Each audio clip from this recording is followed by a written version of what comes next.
Hi, this is Mike Rankin with CreativePro, and in this video, I'm going to show you how to build a sequence of animations applied to an object in InDesign.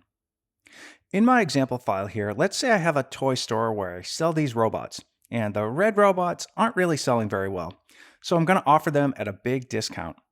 To draw attention to that fact, I created an animation with the new price in a big star that flies in and covers up the old price. And I can see that by going to the EPUB Interactivity Preview panel and previewing the animation.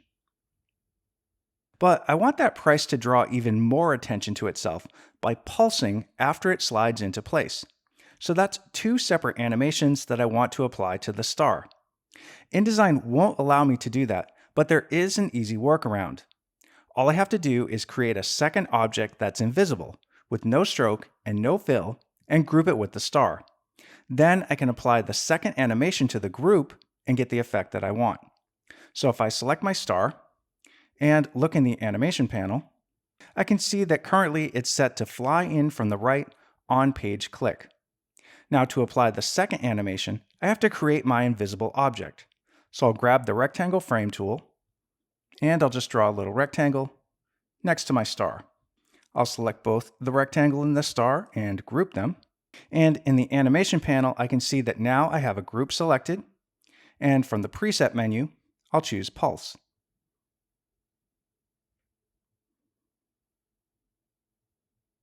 I'll turn off the on-page load event,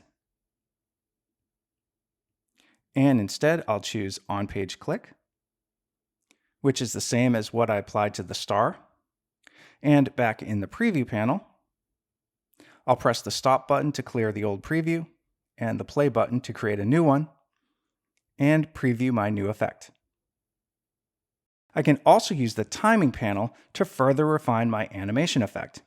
In the panel, I could select both of my animations and click this button to make them play together, or I could add a delay to the second animation to space them out.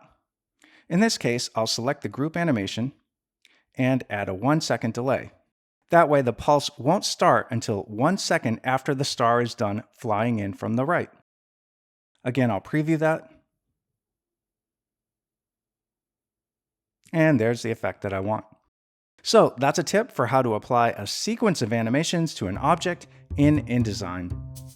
Well, I hope you enjoyed this video. If you did, be sure to give it a like and subscribe to our channel.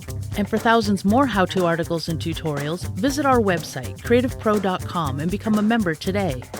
Thanks for learning with us.